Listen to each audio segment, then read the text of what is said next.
Bon, je savais qu'il y avait des choses qui me dérangeaient un peu, mais je me suis dit, à l'époque, avec la jeunesse qui jouait, qu'avec le mariage et les habitudes, ça allait passer.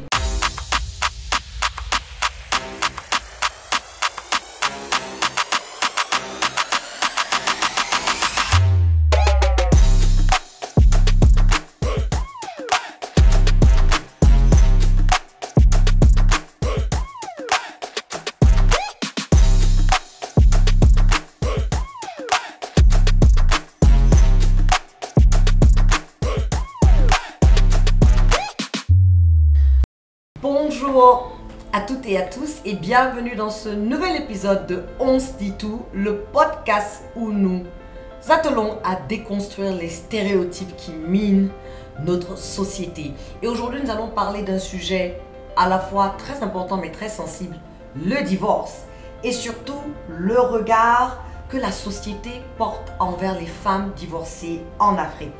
Pour en parler, j'ai l'honneur de recevoir Aïcha Kaporo Souma, directrice de ressources humaines, entrepreneuse et aussi influenceuse qui va se joindre à moi dans ce podcast. Aïcha. Bonjour Diaka. Bonjour, ça va? Ça va et toi? Tu es toute belle. Hein? Merci beaucoup, comme toi. J'oubliais aussi de dire reine de beauté. Ah. Reine de beauté. Une femme courageuse, inspirante. Merci. Qui a traversé un divorce. Donc, absolument. Bienvenue dans ce podcast. Merci d'avoir accepté de répondre à l'invitation. Comme je l'ai dit tantôt, c'est un sujet qui est souvent tabou dans notre société. Mais si on n'en parle pas, on n'arrivera jamais à déconstruire tous ces mythes bien sûr autour du sujet. Mais avant de rentrer dans le vif du sujet, Aïcha Kaporo, moi je te connais. Oui. Maintenant, pour tous ces téléspectateurs qui suivent ce podcast, parle-nous un peu de toi, parle-nous de ton parcours. Qui est Aïcha Kaporo Souma? Alors, Aïcha Kaporo Souma, une jeune femme guinéenne d'une trentaine d'années. Je vais pas insister sur mon âge, n'est-ce pas? Je pensais que tu avais 12 ans. Ah oui. C'est quand même le visage. Merci. Elle a 12 ans. Merci. Donc, je suis née en Côte d'Ivoire. Donc, mes parents s'y sont rencontrés et ils ont vécu une dizaine d'années là-bas. Donc, mes sœurs et moi, nous sommes nés en Côte d'Ivoire. Et ensuite, nous sommes rentrés en Guinée. J'ai fait tout mon parcours scolaire ici jusqu'au niveau du bac. Et ensuite, je suis partie en France où j'ai fait mes études supérieures. Donc, j'ai obtenu un bac plus 5 en ressources humaines. J'ai commencé à travailler en France avant de rentrer en Guinée pour travailler également dans les ressources humaines. J'ai commencé par Bolloré, j'ai fait d'autres sociétés en Guinée. Et aujourd'hui, je suis expert ressources humaines. J'ai 10 ans d'expérience en ressources humaines, un peu plus. Et je me suis intéressée il y a quelques années à tout ce qui est communication, sur le digital, publicité. Donc je fais pas mal d'influence en ligne, de création de contenu. Je suis également dans tout ce qui est cosmétique naturelle. Voilà, je mets à disposition des mascottes également. Je fais pas mal de choses et j'anime également des cérémonies. Voilà. Donc, oui, tu es maîtresse de cérémonie. Exactement. Donc je travaille un peu dans tous ces aspects-là en Guinée actuellement. Voilà, donc je suis une petite fille de 6 ans. Aujourd'hui, j'ai été mariée une fois, divorcée une fois. Et aujourd'hui, voilà, j'avance un peu dans ma vie. Je me suis remariée entre-temps. Et puis voilà, je suis là aujourd'hui pour parler de divorce. Et donc aujourd'hui, le sujet, c'est le divorce. Tu as dit tantôt que tu as été déjà divorcée dans le passé. Moi aussi, également. Donc tu connais le sujet? Je connais le sujet. J'ai eu ma propre expérience par rapport justement au divorce. J'étais mariée pendant une dizaine d'années. Ah oui, quand même. Ah oui, non. Wow. Non. Je me suis mariée jeune. Ah oui. Oui, non. Le coup de foudre, tu te dis, c'est toi contre le monde, donc contre tout le monde. Surtout à cet âge, tout le monde me disait non, tu es trop jeune, il ne faut pas te marier. C'était à quel âge sans indiscrétion? 19 ans. Wow. Mes parents étaient contre, tout le monde était contre, toutes les personnes, tout le monde était contre. Mais tu sais, quand on est jeune, et c'était genre pour moi Roméo et Juliette, j'imagine, et moi contre le monde. Ouais, j'imagine. Mais après, vous grandissez, vous vous rendez compte que vous partagez pas, vous n'avez pas nécessairement les mêmes visions du futur, de l'avenir. Et je sais pas pour toi, mais par rapport à moi, je suis restée plus longtemps dans le mariage parce que tout le monde m'avait dit de ne pas le faire. Donc, je me suis entêtée. Et en plus, c'était pas une mauvaise personne. Vraiment très gentille. Très gentille. Mais incompatibilité. Et plus on grandissait, plus on se rendait compte que on n'avait pas les mêmes objectifs et on ne voulait pas les mêmes choses. Par exemple, lui, il est né et grandi en Europe. Ah oui. Moi, je suis née en Europe, mais j'ai grandi en Guinée. Après, je suis partie aux États-Unis. Ouais. Donc, il disait toujours, je ne me vois pas rentrer en Guinée. Même si je dois rentrer, ça va être en Europe. Parce que tous mes repères sont là-bas. Et ça, je comprends. Bien sûr. Et moi, je me suis toujours dit que tôt ou tard, j'allais revenir chez moi. Parce qu'on ne rentre pas chez soi. Donc, voici juste un exemple. Donc, on sait que dans la société africaine, il y a un certain regard qu'on a d'une femme divorcée. Parle-moi de toi, ton expérience avec ton divorce. Déjà, il faut savoir que je suis rentrée en 2015 en Guinée et j'ai rencontré le papa de ma fille. Donc, c'était mon premier mari, du coup. Et donc, du coup, on a commencé à discuter en ligne et puis on s'est rencontrés quand je suis rentrée en Guinée. Et il faut savoir qu'on ne se connaissait pas tant que ça. On ne se connaissait pas tant que ça. On n'avait pas vécu...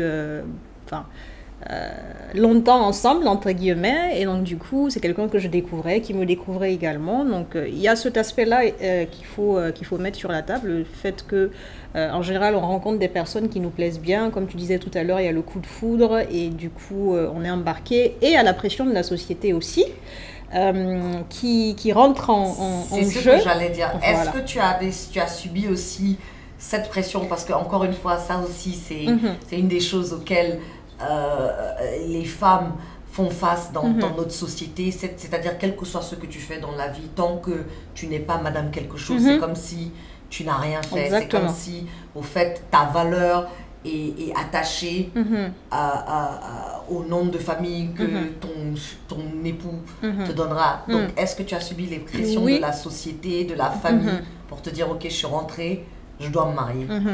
Oui, bien sûr, c'est des choses qu'on subit toutes, je pense. Après, on ne fait pas l'apologie du divorce, hein. C'est pas quelque chose de forcément positif, mais j'ai subi la pression de la société. J'avais fini mes études, j'avais un diplôme, j'avais un travail. Comme le disait mon feu papa, le premier mari d'une femme, c'est son travail. Donc, j'avais obtenu ce que mes parents m'avaient donné ou m'avaient aidé à obtenir, un diplôme et un emploi. Donc, et la prochaine étape logique, c'était le mariage. Donc, il y avait la pression aussi bien de la société, des amis, de la famille, et même des parents. Et moi, ma maman était à fond, donc comme toutes les mamans d'ailleurs. Non, elle n'est pas la seule. Toutes les mamans, crois-moi. Donc voilà. Après, mon papa ne me mettait pas forcément de pression, mais moi-même, je me mettais une pression à l'époque, parce que quand on est jeune, il y a tout ce qui se passe autour de nous. Il y a nos amis qui se marient, voilà, il y a des mariages autour de nous. Donc, on se dit, voilà, on a envie de se marier et on ne prend pas le temps de connaître les personnes qui rentrent dans nos vies, etc. Et ça, c'est un peu dommage. Mais effectivement, il y a eu cette pression-là. Et j'ai rencontré du coup mon premier mari en 2015, fin 2015, on se marie en fin 2016. Donc un peu moins d'1 an après, et c'était rapide. Avec du recul aujourd'hui, je me dis qu'on n'a pas pris le temps de se connaître, aussi bien lui que moi. Hein. On était dans le feu. Voilà. Exactement. Donc on était dans le feu de l'action, on se plaisait bien, on pensait que voilà, on était compatibles, donc on y est allé parce que c'est un peu la suite logique. Le mariage, c'est important dans nos cultures, dans nos traditions. Et voilà, on s'est mariés et voilà, il y a eu la suite logique qu'il y a eu et voilà. Tu as eu combien d'années de mariage avant le divorce? Un peu moins de 2 ans. Un peu moins de 2 ans. À quel moment t'es-tu rendu compte que ça ne risque pas de marcher? As-tu eu la même expérience que moi? C'est-à-dire, est-ce que tu es resté plus longtemps qu'il ne fallait dans le mariage? Je ne dirais pas ça forcément, parce qu'il n'a pas duré longtemps le mariage, donc je pense que je suis restée le temps qu'il fallait. Et quand je suis partie, je pense que c'était le moment pour moi, parce que j'étais arrivée, je pense, à mon maximum. Et comme je le disais tout à l'heure, je pense que les fautes sont partagées parce qu'on n'avait pas eu le temps de se connaître. Je n'ai pas creusé davantage pour savoir quelles étaient ses passions, qu'est-ce que moi j'aimais, qu'est-ce que j'aimais pas, qu'est-ce que j'étais en mesure d'accepter ou pas, quels étaient ses défauts de tous les jours, et est-ce que j'étais en mesure de les accepter ou pas, et inversement d'ailleurs. Donc ça, c'est important de le mentionner. Une petite anecdote. Oui. Les défauts de tous les jours. les gens pensent que c'est pas important. Moi, par exemple, mon ex-mari, il avait une chose qu'il faisait, mais qui me mettait hors de moi. Lorsqu'il utilise les toilettes, tu sais, il soulève et il ne fait pas. Exactement. Mais tu peux pas imaginer. Exactement. Non, mais j'imagine. Et les gens pensent que c'est quelque chose. Ce sont des détails, mais en fait, c'est important. Mais je te jure, parce qu'une fois, je me rappelle au milieu de la nuit, je me suis levée, j'ai pas allumé la lumière. Je suis venue m'asseoir pensant que je suis tombée dans les toilettes. Oh là là. Mais laisse tomber, ça fait une bagarre de tout un mois. Mais non, mais exactement. Et c'est des détails que les gens ne se rendent pas compte qui sont importants, parce que ça veut dire que c'est quelque chose que tu dois faire tous les jours de manière continue. C'est ça, exactement. Et la religion, chez nous, comme tu le sais, ne nous permet pas de vivre ces moments-là. On ne peut pas habiter avec la personne avec laquelle on va se marier, sachant que c'est important parce que c'est là qu'on apprend à connaître la personne réellement. Aller en date, comme on dit, voilà, au ciné, au restaurant, on n'apprend pas à connaître quelqu'un comme ça. Il faut vivre avec la personne pour savoir qu'est-ce qu'on est en mesure d'accepter ou pas, qu'est-ce qui est au-delà de nos capacités, et etc., etc. Et c'est quand je savais qu'il y avait des choses qui me dérangeaient un peu, mais je me suis dit, à l'époque, avec la jeunesse qui jouait, qu'avec le mariage et les habitudes, ça allait passer. Donc je me suis dit, voilà, c'est une personne que j'aime et qui m'aime. Et donc du coup, avec les efforts de l'un et de l'autre, ça irait, quoi. Sauf que ça n'a pas été le cas. Et voilà, les habitudes que j'avais décelées au début et que je me disais qui allaient passer ne sont pas passées. Et moi, il y a des choses que je ne suis pas forcément en mesure de supporter. Et je pense que tout le monde a son maximum et a sa capacité. Exactement. Et donc, c'est pour ça que voilà, j'ai décidé que ça se termine, parce que pour moi, ma santé mentale est hyper importante. Le fait d'être heureuse dans un ménage et pas seulement d'être dans un ménage pour être dans un ménage. Voilà, je pense qu'on en parlera un peu plus tard. Effectivement, c'est important ce que tu dis, parce que je connais tellement de couples qui ne sont pas heureux. Et je ne sais même pas comment ils font. Honnêtement, je ne sais pas. Et j'ai une phrase que j'aime toujours dire, je dis, je préfère mourir seule que de vivre, que d'être mal accompagnée. Parce que les gens ne se rendent pas compte. C'est-à-dire, ok, tu travailles toute la journée, je travaille toute la journée. Exact. Mon maman, quand tu rentres, je te dis, des fois j'ai ces journées, la seule chose qui me tient, je dis, ouais, je vais rentrer chez moi, je vais allumer mon Netflix. Exactement, on recherche un havre de paix. Voilà, je vais rentrer chez moi, parce que pour moi, ici, chez moi, c'est mon havre de paix. Exactement. Quand je rentre chez moi, j'ai même pas l'impression que je suis en Guinée. Absolument, je comprends. Parce que j'ai tout le confort. J'imagine. Comme si j'étais aux États-Unis. C'est hyper important. Exactement. Et donc, je n'imagine pas aujourd'hui rentrer sur et trouver des disputes, trouver des prises de tête. Je me rappelle à l'époque, avant que je ne divorce de mon ex-mari, il y a des jours, je venais, je te dis, au moment d'ouvrir la porte, j'ai dit non. Non, j'imagine. Je fais demi-tour. Je m'assois dans un café, oh là là. dans un Starbucks. Ça, c'est horrible. Exactement. Donc, ça pèse sur la santé mentale. Et ça se répercute sur la santé physique. Les femmes, elles sont malades, les hommes aussi. Ils sont malades, mais ils ne se rendent même pas compte que c'est ça pèse. Ça pèse, c'est hyper important, et je pense que les gens restent dans les mariages pour le qu'en dira-t-on, pour la société, pour ce que les gens vont penser de moi si je divorce, pour ma place dans la société, pour mon statut, entre guillemets. Est-ce qu'on va me respecter si je ne suis pas madame? Est-ce qu'il y a plein de questions? Que dans nos sociétés, les femmes divorcées sont vues comme des échecs. Exactement. Et des parias même. Donc quand tu as décidé que tu allais demander le divorce, quelles étaient tes appréhensions? Je pense que c'est la même chose. Quand on est jeune, on pense beaucoup au regard de la société, à ce que les gens vont dire, à ce que la famille va dire, les parents, etc., etc. On se pose beaucoup de questions, mais moi, je suis une personne qui porte une attention particulière à ma santé mentale, à ce que je ressens, à ce que mon corps me dit, à mon bien-être. Je suis très très à cheval sur ça, et si je suis dans une situation qui ne me permet pas d'avoir ce bien-être minimum, je ne suis plus moi-même. Je deviens une personne très désagréable, très aigrie, très irritable, et c'est pas ce que je veux donner aussi bien à mon conjoint qu'à mes enfants. Et là, j'avais eu un enfant, et ce que peut-être j'ai jamais dit, je suis partie 4 mois après la naissance de ma fille parce que je me suis dit c'est maintenant ou jamais. J'ai pas envie d'être cette personne-là, j'ai envie d'être heureuse, que je sois seule ou pas, et j'ai envie de donner ce bien-être-là à mon enfant. Et puis tu sais, il y a ce qu'on appelle aussi l'énergie. Tu es maman, tu viens d'accoucher, tu es malheureuse, ton bébé ressentira cette misère parce que parce que ce que les gens oublient, les gens disent souvent je reste pour mes enfants. Moi je suis partie pour ma fille. Ça fait plus mal aux enfants. Absolument. Et ce que les gens oublient, les enfants sont comme des éponges. Ils n'oublient pas et ils ont tendance à se culpabiliser. Exactement. Parce qu'ils se disent si papa et maman se disputent, c'est à cause de moi. Exactement. Alors qu'ils n'ont rien à voir avec tout ça, c'est des enfants innocents. Et comme je dis à chaque fois, mieux vaut avoir des parents divorcés et heureux qu'avoir des parents ensemble mais malheureux qui se disputent tous les jours, qui se crient dessus, qui s'aiment pas, qui communiquent pas, qui partagent pas cette bienveillance dans la maison et qui communiquent pas ça à leurs enfants. Et dans notre société, malheureusement, quand tu es une femme, les gens ont souvent tendance à penser que si tu es divorcée, c'est que tu as un défaut. Cette stigmatisation est particulière à la femme. Exactement. Moi, je n'ai jamais participé à une conversation là où on dit « Ah, tel homme a divorcé. Ah, quand c'est l'homme, on dit « Oh, pauvre de lui. Oh, tu sais, c'était une sorcière. Oh non, elle était difficile. Oh non, il a souffert. Mais quand c'est la femme, qu'est-ce qu'elle a fait? Absolument. Parce que... As-tu été victime de cette stigmatisation? Oui, bien sûr. Je n'y ai pas échappé. Il faut savoir qu'il y a un poids énorme sur les épaules des femmes au quotidien, sur tous les sujets, en fait.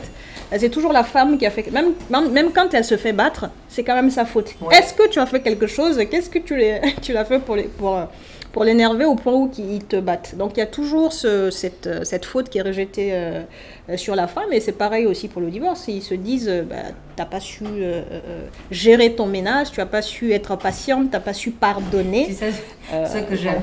C'est que quand tu vas... dans les familles, tu sais, vous faites la réunion et puis on te dit oui, toi ta grand-mère a fait 70 ans de mariage, ta tante, ta mère. Et oui, les sociétés étaient différentes. À l'époque, les femmes n'avaient pas beaucoup de recours. Et aujourd'hui, les femmes sont devenues, je ne dirais pas qu'on ne sont pas devenues plus exigeantes, mais nous voulons juste notre dû. C'est important. Voilà, c'est important. Et donc, donne-moi un exemple concret de cette stigmatisation. Parce que des fois aussi, dans certains cas, tu es ami avec les gens, tu divorces, eux ils sont mariés, et c'est comme si non, tu deviens la peste. Oui, c'est comme si non, attends, comment on dit ça? C'est comme si tu vas les contaminer, en fait. Non, mais c'est exactement ça. Tu n'es plus invité à des événements, à des cérémonies. Même tes amis les plus proches ne veulent plus sortir avec toi, ne veulent plus être vus avec toi parce que tu as divorcé. Et c'est très, très dommage parce que c'est pas parce qu'on a divorcé qu'on devient... qu'on n'est plus soi-même, qu'on change de personnalité ou qu'on n'a plus les qualités qu'on avait avant ou les compétences ou peu importe, ou la joie de vivre. Au contraire, on est toujours la même personne, mais on a décidé de choisir son bien-être et voilà, d'être heureux. Parce que c'est ça le but de la vie. La vie est tellement courte que quand on s'enferme dans des mariages malheureux, déjà c'est pas bon pour nous, ça diminue notre espérance de vie et c'est pas bon pour les enfants aussi parce que ça fait...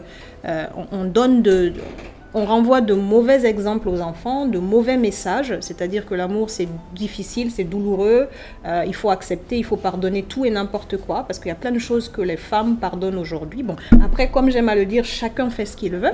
Chacun a son degré d'acceptation. Absolument, mais après on partage de mauvais messages, on fait grandir des enfants malheureux, aigris, avec des traumatismes et il faut vraiment déconstruire ce mythe-là, casser tout ça et donner le meilleur à ses enfants. Parce que au fait, ce que les gens ne comprennent pas, des fois aussi le divorce, c'est même pas une guerre, c'est juste une incompatibilité entre deux personnes. Voilà. Et moi j'ai vu des gens qui sont devenus même meilleurs amis après le divorce que lorsqu'ils étaient mariés. Moi, j'ai toujours aimé ça parce que je trouve que ça donne un bon exemple aux enfants. Malgré qu'on n'est plus ensemble, on se parle, on est d'accord, on est cordial, on parle le même langage et c'est positif au final.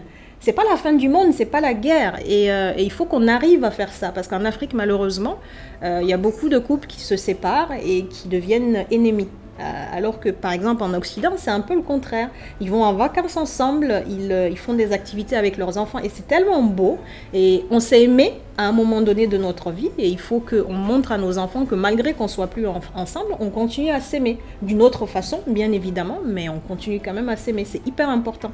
Et donc, lorsque tu as procédé avec le divorce, est-ce que tu as perdu des amitiés? Oui, bien sûr. Bien sûr, ça me fait rire aujourd'hui parce que ces amis-là reviennent, parce que voilà, j'ai changé de statut et tout ça, j'ai évolué dans la vie, entre guillemets, et donc du coup, ça me fait rire parce que quand c'était au moment où j'avais plus besoin d'eux, parce que les amitiés, c'est aussi ça. Dans tes moments les plus sombres, c'est là où tu as besoin de tes amis. C'est là où tu as besoin qu'ils te tiennent la main. Mais c'est là où voilà, ils te lâchent la main. D'abord pour eux-mêmes, mais aussi pour le regard de la société. Ah, mais si on me voit avec la femme divorcée, est-ce que Donc il y a plein de questions qui se mettent en place et c'est dommage. Parce que, comme je disais tout à l'heure, on reste la même personne. On a pris juste la décision de partir parce que ça ne correspondait pas à un moment donné à ce que nous recherchions en tant que personne. Mais ça ne veut pas dire qu'on est une personne différente. Absolument. Et c'est important aussi que les gens sachent que le divorce c'est entre deux personnes.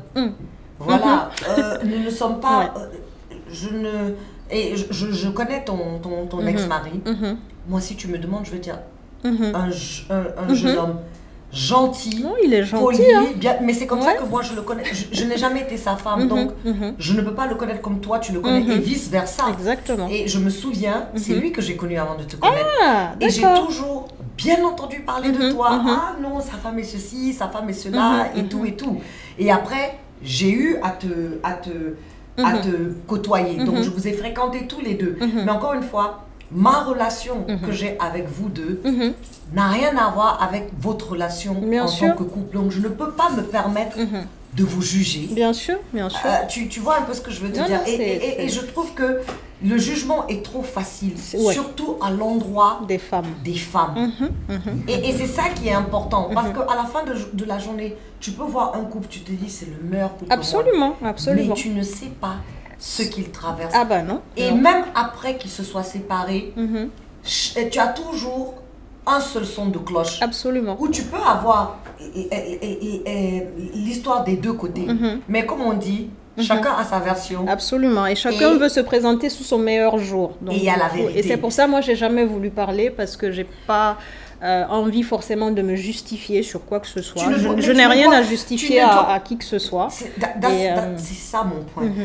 Tu ne dois aucune explication, aucune justification parce que c'était toi qui étais dans ton foyer. Exactement. Moi, Diaka Kamara, je n'étais pas dans mon foyer. Donc, je n'ai aucun regard à porter sur ton foyer. Je n'ai aucun jugement à porter sur ton foyer et je n'ai aucun jugement à porter sur ta décision de partir. Et comme tu disais tout à l'heure, c'est des visions différentes en fait. Deux personnes peuvent être de bonnes personnes, mais pas bonnes ensemble. Pas de compatibilité, donc du coup ça ne matche pas. Il faut qu'à un moment donné, ces personnes-là se séparent pour pouvoir trouver après leur moitié, entre guillemets.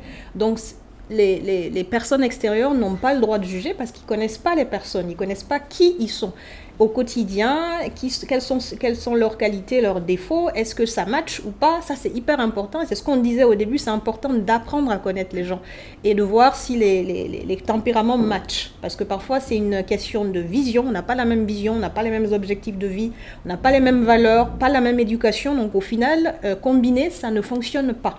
Et il ne faut pas s'entêter à rester dans un truc qui ne fonctionne pas. Il faut, même Dieu a permis le divorce. Quand ça ne marche pas, ça ne marche pas. Et donc tu divorces, tu perds des amitiés et tu te sens stigmatisé. Tu te vois comme une pariah parce qu'il y a même des événements auxquels on ne quel genre d'événements par exemple?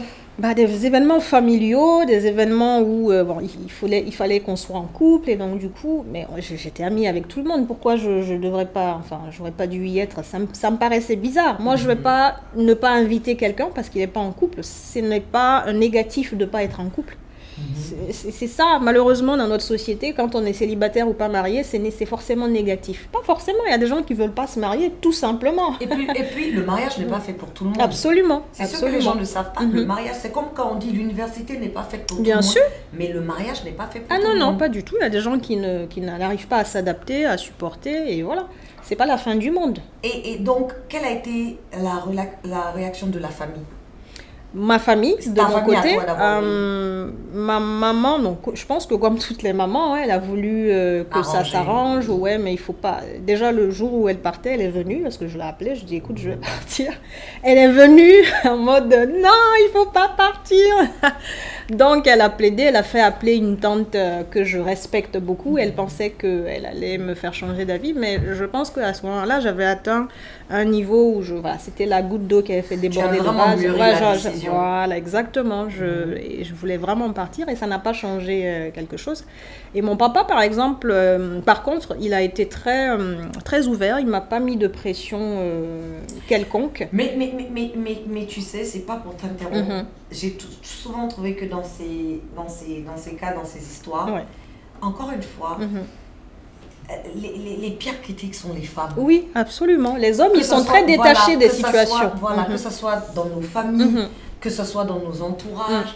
C'est toujours ton amie femme qui va te dire non, tu sais, tous les hommes sont pareils. Et je déteste cette phrase. Quand on te dit que tous les hommes sont pareils. Il pleut partout, ma chérie. Voilà, donc, peu importe où tu vas, il pleuvra. Tout comme toutes les femmes ne sont pas pareilles. Exactement. Tous les hommes ne sont pas pareils. Et donc, tu vas toujours trouver que les femmes sont plus dures envers les autres femmes. Parce que moi, je ne comprends pas. Tu es femme comme moi. Bien sûr, tu sais ce que je vis. Tu sais ce que je vis. Ce que je ressens. Tu peux te mettre à ma place. Bien sûr. Mais et c'est ça, au fait. Parce que c'est difficile de déconstruire ces mythes quand c'est les femmes même qui les perpétuent envers d'autres femmes. Bien sûr, tu vois, les hommes, ils te disent, écoute, ça n'a pas marché, mais... Exactement. On s'en va. Tu vois ce que je veux dire? Ça n'a pas marché. Ils ont comme tu dis, il y a un certain détachement par rapport à la chose. C'est comme, bon, si c'est pas elle, ça sera une absolument. autre. Mais tu t'es... Et tu as eu... Donc... Tes plus grands critiques venaient des femmes ou des hommes? Des femmes, bien évidemment. Les hommes, j'ai l'impression qu'ils ne s'attardent pas sur ces sujets-là. Mon feu papa, par exemple, et à son âme, comme je le disais, il m'a dit, écoute ma fille, c'est ta décision. Tu sais, toi seul sais ce que tu vis dans ce ménage-là. Si tu aimes ton mari et que tu voudrais y rester et que tu arrives à supporter tout ce qui s'y passe, ben vas-y, reste, moi je t'encourage. Mais si tu veux partir, sache que tu es chez toi ici. Je ne vais jamais te chasser ou prendre tes valises et te ramener chez ton mari ou quoi que ce soit. Moi je t'accueille, il n'y a aucun souci. Je te crois, je comprends tout ce que tu me diras, je comprendrai et je te soutiendrai. Et les hommes, en général, dans la société, c'est un peu comme ça. Ils sont un peu détachés des situations. Ils ne se mêlent pas forcément de ce qui se passe dans les vies des uns et des autres. Et les femmes, malheureusement, c'est le contraire. Elles posent des questions, elles sont curieuses, elles viennent même regarder comment vous vivez avec ton mari chez toi. Et des fois même, elles s'amourachent de ton mari. Donc tout ça pour dire que tous les comportements négatifs, c'est malheureusement attaché aux femmes. Et comme tu disais tout à l'heure, elles sont censées comprendre, nous soutenir et vivre en fait nos émotions parce qu'elles sont des femmes aussi. Donc c'est un peu ça, c'est un peu dommage en tout cas. Ouais, absolument, et c'est ça, et c'est dommage que normalement les femmes doivent être les boucliers des autres femmes. Et moi, c'est mon avis que si on voit que tous ces mythes persistent, ces stéréotypes persistent dans nos sociétés, c'est que c'est même pas au-delà même des hommes. C'est vrai, nous sommes dans des sociétés patriarcales et c'est bien vrai que c'est des sociétés qui sont régies par les hommes. Mais je pense aussi que si, en tant que femmes, nous étions plus soudées, ah oui, c'est hyper important. Nous étions plus à l'écoute de l'une envers l'autre, je pense que beaucoup de ces mythes cesseraient d'exister. Ah, je suis tout à fait d'accord. On ne se soutient pas assez, malheureusement. On se tire vers le bas, on se critique, on ne se donne pas de la force. Alors qu'ensemble, on est plus forte. Séparés, c'est dommage. Et chacun veut briller de son côté, chacun veut avoir les faveurs, entre guillemets, des hommes, comme si c'était un diplôme, comme si c'était un idéal à atteindre, comme si c'était pas important de se développer, d'être quelqu'un d'accompli en qualité de personne à part entière, d'avoir des diplômes, d'avoir un travail, d'avoir de la connaissance, la culture générale. Avoir tout ça, c'est important. Ouais, c'est comme pour dire, ok, Aïcha est divorcée, Diaka est divorcée, ok, c'est de mauvaises femmes. Absolument. Nous sommes des meilleures femmes, des meilleures épouses, parce que nous sommes dans des mariages, même si ça marche pas. Alors là, pas forcément. Mais voilà, même si ça marche pas. Non, mais au fait, c'est ça la définition, oui, au fait. Parce qu'elles jugent, elles sont dans le jugement. Dans le jugement, mais c'est comme ça qu'on définit dans notre société. Une bonne femme, c'est une femme qui est mariée, bien sûr, quel que soit ce qu'elle traverse ou ce qu'elle endure, mais elle est mariée. Et les mauvaises femmes, c'est celles qui se lèvent et décident qu'elles en ont marre, ou décident que le choix qu'elles ont fait ne leur convient plus, ou elles ne sont plus compatibles avec ce choix. Elles décident de partir, mais elles sont vues comme des moins que rien. Absolument. Quel que soit leur degré de succès, quel que soit ce qu'ils font dans leur vie, elles sont ramenées à ce mariage ou à ce divorce. Oui, et c'est dommage de penser comme ça parce que ça freine beaucoup de femmes du coup dans leur prise de décision. Comme je disais tout à l'heure, on ne fait pas l'apologie du mariage, on n'incite pas les gens à divorcer. Le divorce, encore une fois, pour moi, c'est compliqué, c'est une chose assez délicate. Mais comme je dis à chaque fois aux personnes qui me suivent, qui viennent me raconter leurs histoires et qui veulent mes conseils, mieux vaut être dans un mariage, réussir son divorce en tout cas, que rester dans un mariage malheureux. Il faut avoir le cran de se dire à un moment donné ça ne marche pas, je ne vais pas forcer quelque chose qui ne marche pas, parce que tu restes dans quelque chose où tu es malheureux, où tu es malheureuse. Et même les hommes, hein, et je vois aujourd'hui beaucoup de couples qui sont ensemble juste pour la façade, juste pour la société, juste pour le qu'en dira-t-on, alors que les deux sont malheureux et chacun fait sa vie de son côté. Et pour moi, ce n'est pas la définition du mariage. Le mariage, on est ensemble, c'est une union, c'est une relation, c'est une équipe. Et pour moi, quand on est dans le mariage et que chacun est de son côté, tout le monde est malheureux, chacun pleure, la femme elle pleure le soir, on a tous connu ça. Le mariage, c'est construire ensemble, c'est construire toute une vie ensemble, c'est créer une famille ensemble.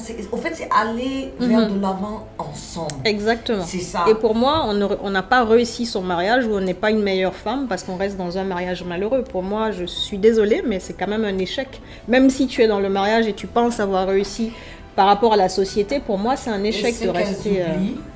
Ce malheur se répercute sur tous les aspects de leur vie. Ah oui, mais bien sûr. Y compris la santé, on en a parlé tantôt. Oui. Elles sont malades, elles savent pas, les gens ne savent pas le stress. Ah oui, ça tue. Aux États-Unis, le plus grand tueur aux États-Unis, c'est le stress. C'est le stress, ça donne des cancers. C'est le stress qui te donne crise cardiaque, c'est le stress qui te donne AVC. Donc déjà, on vit dans des sociétés là où, au niveau du travail, tout est stressant, la vie en général. Donc si dans ton foyer, tu es aussi stressé et puis tu es étonné que les gens n'ont pas longue vie, tu ne peux pas avoir longue vie avec... sous cette pression, sous ce stress. Non, et puis tu vieillis vite, voilà, tu te rides et ça se voit sur ton visage, ça se voit sur ton corps. Et le stress, c'est très mauvais, ça apporte des maladies, effectivement, et le corps, il te parle. Par rapport à ta santé physique et mentale. Absolument. Aïcha, nous aimons aussi dans cette émission de l'interactivité. Donc, nous allons prendre l'appel des auditeurs. Et on va voir quel genre de questions ou témoignages ils t'ont réservé. D'accord, super, parfait. Merci, moi je m'appelle Ismaël Ba. Je réside à Conakry, quartier Koloma. J'ai vu votre émission en ligne et ça m'a vraiment intéressé à tel point que j'ai envie de poser une question. Donc je vais poser ma question. La question est la suivante. Avez-vous remarqué un changement dans votre cercle social ou professionnel après votre divorce? Et comment avez-vous géré ces changements? C'est ma question. Merci beaucoup et bonne journée. très très bonne question, c'est vrai. On en parlait tout à l'heure d'ailleurs. Mais il y allait plus en profondeur parce que là, il parle du cercle social et professionnel. Nous, on s'est arrêté sur le cercle social. Et comment as-tu pu gérer? Oui. Alors moi, je suis aussi une personne qui ne m'intéresse pas vraiment à la vie des gens et à la vie des gens. Voilà, donc... Je témoigne. Ça fait des années que je te connais. Ouais. Tu n'as jamais parlé de quelqu'un. Non. Tu n'as jamais parlé de la vie. Jamais, jamais. Non, ça ne m'intéresse pas du tout. Et j'entends beaucoup de choses. Hein. C'est pas comme si j'entendais pas ou quoi que ce soit, mais je ferme en fait mon esprit. Je sais qui je suis. Je sais quelle personne je suis. J'ai beaucoup d'estime et je construis également ma confiance en moi. Donc du coup, ce que j'entends, ça ne m'affecte pas forcément parce que je sais qui je suis, encore une fois. Et les personnes qui me connaissent savent aussi qui je suis. Donc ce qui va se dire autour, oui, elle a fait ci, elle a fait ça, elle est comme ci, elle est comme ça ne m'affecte pas forcément. Parce qu'en général, c'est des personnes qui ne te connaissent pas qui parlent. C'est des personnes qui ne savent pas qui tu es. C'est des personnes qui ne t'aiment pas forcément. Voilà. Mais des fois aussi, c'est des personnes qui te connaissent. Absolument. Mais ça arrange leur narrative. Exactement. Et qui veulent certaines choses sur toi. Et qui veulent te dénigrer, qui veulent te tirer vers le bas. Et en général, moi, j'écoute pas ce genre de commentaires. J'écoute plutôt les commentaires positifs et les commentaires de ceux qui me connaissent vraiment et qui m'aiment pour ce que je suis et pas pour ce qu'on a dit de moi. Parce que les personnes qui écoutent ce que les personnes disent en général, c'est des personnes qui cherchaient une excuse pour te détester encore davantage ou que voilà, tu brilles trop entre guillemets dans la société, il faut qu'on éteigne ta lumière. Et donc du coup, ils passent leur temps à relayer des informations qui ne sont pas forcément vraies. Et pour moi, ça va s'arrêter à un moment donné, ça va se relayer et à un moment donné, les gens vont passer à autre chose. Et moi, j'ai toujours été dans cette optique-là. Je ne parle pas, je ne communique pas sur des choses qui ne me concernent pas. Et même si ça me concerne, je laisse passer. Et comme j'aime à le dire, la vérité prend les escaliers et le mensonge prend l'ascenseur. Donc ça se sait toujours de toute façon. Il y a une phrase en anglais qui dit « Time will tell ». Absolument. Le temps révèle toutes les vérités. Absolument. Et Dieu protège toujours les personnes qui font de leur mieux pour s'améliorer au quotidien, qui se remettent en question. Et il y aura toujours cette lumière-là et cette protection-là qui sera autour de ces personnes-là. Donc il faut avoir confiance en Dieu aussi. Et se dire que c'est son destin. On ne peut pas aller au-delà de ce qui est écrit pour nous. On ne peut pas changer le destin. Et donc du coup, on vit notre vie en étant heureux et en suivant la voie tracée par Dieu. Et pour répondre aux commentaires du monsieur en ligne, par rapport aux professionnels, c'est pareil hein, que le privé. Les gens parlent. Voilà, tu passes, tu entends. Voilà. Et donc, du coup, ça peut affecter quand on n'a pas confiance en soi. Ils font tout sauf leur travail. Absolument. S'ils faisaient leur travail, ils n'auraient pas le temps de parler de la vie privée des gens. Et je me dis qu'ils s'ennuient beaucoup dans leur vie personnelle et privée. Et ils sont misérables aussi dans leur vie personnelle. Parce que moi, c'est ce que je dis aux gens. Je dis, mais je ne pense même pas parler de la vie de quelqu'un because I'm happy in my life. Oui. J'ai pas dit j'ai tout. C'est ça. But I'm happy. Et le truc, c'est que on est tellement occupé avec sa vie perso, on travaille tellement, nos journées sont tellement remplies qu'on n'a même pas le temps en fait de s'occuper de la vie des gens en fait. Et je me dis que une personne ou un groupe de personnes qui parlent constamment des autres, c'est qu'ils s'ennuient foncièrement dans leur vie au quotidien. Aïcha, des fois je me demande même pourquoi il n'y a pas 28 heures dans la journée. Absolument. Mais des fois quand je vois la multitude des choses que j'ai à faire, je dis non mais c'est pas possible, je n'y arriverai pas, absolument. On a tellement de choses à faire. Tellement de choses à faire, donc c'est-à-dire mon esprit est tellement saturé par tout ce que j'ai à faire, tout ce que je veux faire, absolument. C'est-à-dire j'ai même pas l'espace. Et ça c'est de un. Et de deux, l'entourage est très important. Oui. Dans mon entourage, c'est-à-dire j'ai des gens. Et moi, je vais appeler ma mère, je dis combat. Toute la journée, ça se trouve qu'on n'a pas parlé. Hein. Peut-être jusqu'au lendemain, truc. Je dis, hier, tu sais, je voulais t'appeler. Elle dit, mais même moi, je suis dans ce... Donc, ça veut dire que quand on a le temps de passer du temps ensemble, tu penses qu'on va s'asseoir Non, on n'a pas et parler de qui, de quoi et de où. Non, ça nous intéresse tu vois un peu pas. Ce que je veux te dire. Moi, je suis toute la journée à CBC. Si je suis pas assez, je suis en rendez-vous. Absolument. C'est-à-dire, je suis en train de parler de je dois faire ça, je dois faire ça, je dois faire ça, je dois faire ça. Donc, et donc, quand je vois vraiment mon cercle intime, c'est pour décompresser, raconter des trucs de drogue, rigoler, dire oh, on va en vacances où? Absolument. On fait quoi? Tu vas planifier, tu vois un peu ce que je veux te Absolument. dire, parce que le temps est tellement précieux. C'est précieux. Les gens ne se rendent pas compte. Le temps, tu ne peux pas rattraper le temps. Et c'est important de le vivre heureux, du coup, ce temps-là. On en revient au sujet. C'est important d'être heureux dans la vie. Et quand on reste dans une relation où on est malheureux, c'est dommage. On perd du temps et de l'énergie. Là, je suis là avec toi. Là, je pense à la série Netflix que j'ai commencé là. Mais je me dis, ok, peut-être je vais rentrer tôt aujourd'hui. Je vais pouvoir regarder encore un épisode de plus. Tu Absolument. vois, j'éprouve juste de la joie. Et parce que je comprends. Je me mets devant ma télé. Je vais prendre mon coca. C'est juste... Après, ce que je veux dire aussi, c'est que quand on tombe sur la bonne personne, et je rigole beaucoup avec mes proches, c'est important en fait de tomber sur la bonne personne. Et c'est important aujourd'hui de passer ce message-là aux jeunes femmes et aux jeunes filles, de prendre le temps de connaître les gens sur qui... On ne dit pas de ne pas se marier Absolument. ou de rester dans son foyer. Non. Voilà, c'est ça. Comme tu dis, on vous demande juste de tomber sur la bonne personne. Ah oui, c'est tellement beau quand on tombe sur la bonne... Des fois, je vois des couples, ils sont tellement fusionnels, c'est tellement beau à voir. Je me dis, waouh. Moi, exactement. Et c'est de ça qu'on rêve, en fait. Et pas voir des gens qui sont ensemble juste pour être ensemble. Et malheureusement, la majorité des couples aujourd'hui, c'est ça. C'est ça. Je dirais, c'est un peu exagéré peut-être, mais je dirais 90% des couples aujourd'hui, en tout cas dans le milieu guinéen, c'est comme ça. Ils sont ensemble, ils ne se connaissent pas vraiment, ils n'ont pas appris à se connaître, mais ils restent ensemble pour la société. Pour le qu'en dira-t-on, ils ont peur de se séparer ou de divorcer, on va utiliser le mot.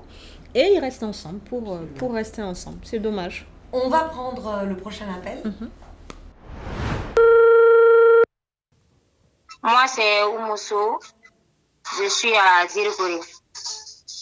En fait, j'ai vu votre émission. C'est vraiment intéressant. J'ai une question à poser pour votre invité. Comment avez-vous trouvé la force et le courage de traverser votre divorce malgré la systématisation sociale? C'était ça la question. Qu'est-ce qui t'a donné ce courage, sachant tout ce que tu devais affronter? 2 choses. Mon bien-être et ma santé mentale, parce que pour moi, c'est hyper important.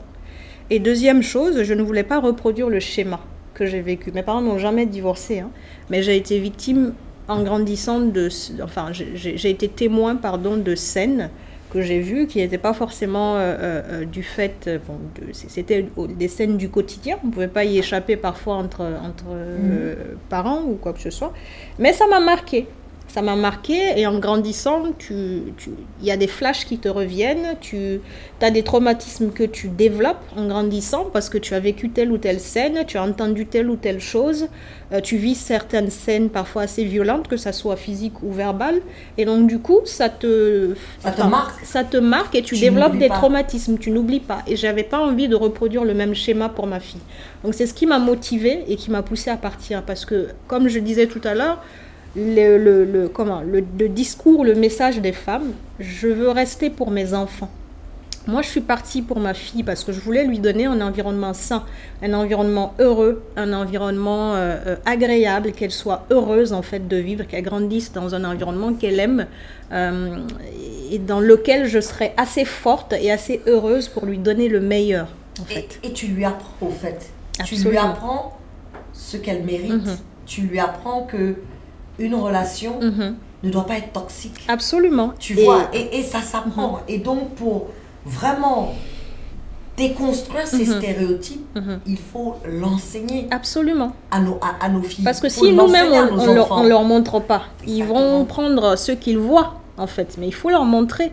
Et par contre, je trouve que c'est hyper important d'avoir une figure paternelle, quelqu'un, même si la maman n'est pas avec le papa ou inversement, qu'il y ait cette figure paternelle-là qui soit présente dans la vie de la... Parce que toi, ce qui t'a aidé, c'est que ton père t'a dit do you, c'est-à-dire fais ce qui est bien pour toi.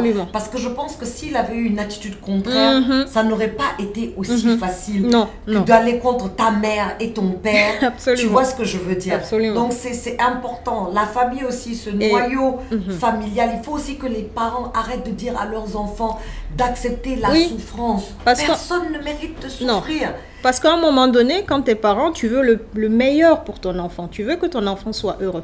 Et quand il est dans un mariage malheureux où il se fait tromper, frapper, rabaisser, cracher dessus, insulter, c'est pas ça le bonheur. C'est pas ça. Tu peux pas être heureux avec ça. Je suis désolée de le dire, mais c'est impossible. On veut toujours le meilleur pour nos enfants. Absolument. C'est pas parce que moi j'ai souffert dans une situation que mon enfant doit aussi bien endurer sûr, la même bien situation. Sûr, bien sûr. Et c'est là qu'on doit commencer à briser ces chaînes. Absolument. C'est-à-dire on est en train de passer de génération en génération ce cycle.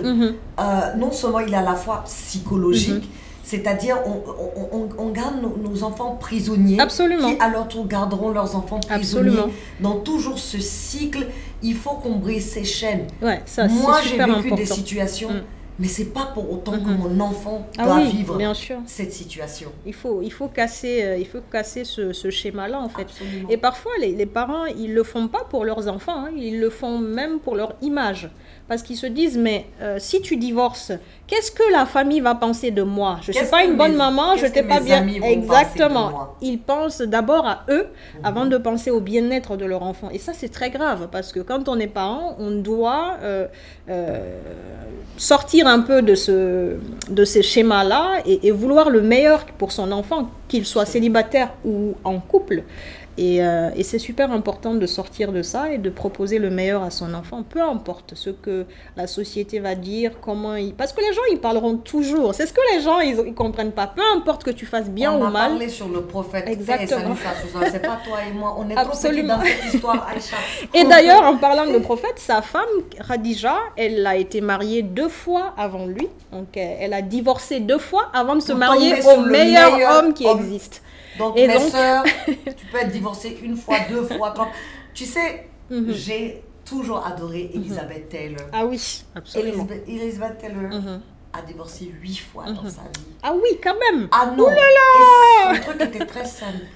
Je ne suis pas née pour faire. Oui, Et je suis d'avis avec elle. Ça ne marchait pas. Bien elle sûr. te divorce, elle passe au projet.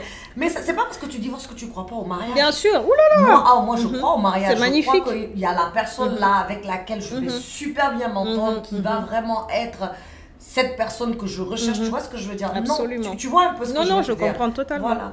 On va passer au 3e appel. Moi, c'est Aminata Baldé. Je vous appelle depuis Conakry. J'ai une question à vous poser. Ma question est la suivante. Quel conseil donneriez-vous aux femmes qui hésitent à divorcer en raison de la pression sociale et de la peur du jugement? Très bonne question. Oui, super bonne question. Je trouve que c'est très très bien amené. Je vais le redire encore, on n'est pas là pour inciter les jeunes femmes ou les jeunes hommes à divorcer, mais il faut se poser la question de est-ce qu'on est heureux? C'est ça le plus important. Est-ce qu'on est heureux? Est-ce que ça correspond à notre vision? Est-ce que pour nous le mariage c'est ça, la relation dans laquelle on est aujourd'hui, est-ce que ça nous permet d'être nous-mêmes? Est-ce que ça nous permet de nous développer? Est-ce que ça nous permet d'atteindre nos objectifs? Est-ce que vous êtes heureux ou vos enfants sont heureux? Est-ce que votre conjoint est heureux? C'est toutes ces questions-là qu'on doit se poser. Et si c'est non, il faut à ce moment-là commencer à réfléchir. Après, encore une fois, cette décision-là doit venir de soi-même. On ne peut pas dire à quelqu'un de divorce. Ça dépend de sa capacité à accepter. Il y a des personnes ou des femmes qui acceptent l'adultère ou l'infidélité. Il y en a d'autres qui n'acceptent pas. C'est comme ça. C'est juste que c'est des choses qu'on ne peut pas choisir en fait. Et donc, il faut savoir pourquoi on le fait. Ça, c'est hyper important. Pourquoi on divorce? Pourquoi on veut partir? Pourquoi Il faut divorcer pour les bonnes raisons. C'est hyper important. Il faut se marier pour les bonnes raisons. Si on se marie pour les bonnes raisons, on ne divorcera Absolument. pas. Je ne pense Absolument, pas. C'est hyper important. Ouais. Et oui, donc il faut avoir cette force-là. Et comme j'aime à le dire, éviter de regarder ce qui va se dire. Parce que peu importe ce que tu fais dans la vie, peu importe qui tu es, on parlera de toi en positif ou en négatif. Et il y a une phrase que j'aime bien, c'est qui dit on est toujours le méchant dans une histoire mal racontée. Ou bien Donc, non, on est toujours la mauvaise personne dans l'histoire de quelqu'un. Absolument. On ne peut pas faire l'unanimité. Tu ne peux pas. Et donc, du coup, c'est important de faire ce qui correspond à notre personnalité, à ce qu'on veut réaliser. C'est hyper important. Si on est d'accord nous-mêmes avec la décision qu'on va prendre, c'est le plus important. À la fin de la journée, tant que tu es tranquille avec ta propre conscience, Absolument. c'est le plus important. Et tant que tu n'as pas fait du mal à quelqu'un, Mais c'est tu le es plus tranquille important. avec ta conscience parce que tu n'as pas fait du mal à quelqu'un. Si tu fais du mal à quelqu'un, tu sais, je peux te dire tout ce que je veux. Mais à la fin de la journée, c'est entre moi et Dieu. Je sais ce que j'ai fait. Absolument. Je sais ce que je n'ai pas fait. Absolument. Tu vois un peu. Et moi, j'ai une de mes phrases préférées, c'est « ça glisse sur le vernis de mon indifférence ». Ah oui, oui, j'aime bien cette phrase-là en plus. C'est ma phrase préférée. Oh, c'est important. Donc, avant de clore ce podcast, un dernier mot. Un dernier mot pour les jeunes femmes, les jeunes filles, comme je disais. Apprenez à connaître les personnes qui vont rentrer dans votre vie. Ne subissez pas la pression de la société, de la famille, de vos parents. C'est pas eux qui seront dans vos ménages. C'est pas eux qui vont vivre votre vie à votre place. C'est vous qui serez dans le mariage. C'est vous qui allez supporter votre conjoint toute votre vie. En tout cas, je vous souhaite. Mais prenez le temps. Ne pensez pas, ah non, là j'avance, voilà, je n'aurai plus l'opportunité d'avoir des enfants. Tout ça, c'est Dieu. Tout ça, c'est le destin. Donc prenez le temps de vivre votre vie, de vivre vos expériences, de vous connaître vous-même, de savoir qu'est-ce que vous aimez, qu'est-ce que vous n'aimez pas, avant de pouvoir se mettre avec quelqu'un, se poser et avant de pouvoir fonder une famille. C'est hyper, hyper important justement pour éviter le divorce. Et encore une fois, le divorce n'est pas une fin. Ah oui, bien sûr, bien sûr. On On revit après. On revit après. Et c'est ça, on garde toujours l'espoir de rencontrer notre personne. Absolument. À nous, mais je pense que c'est important d'avoir ces conversations, d'avoir ces sujets afin de déconstruire ces mythes, afin de briser ces chaînes qui emprisonnent tellement de femmes dans notre société.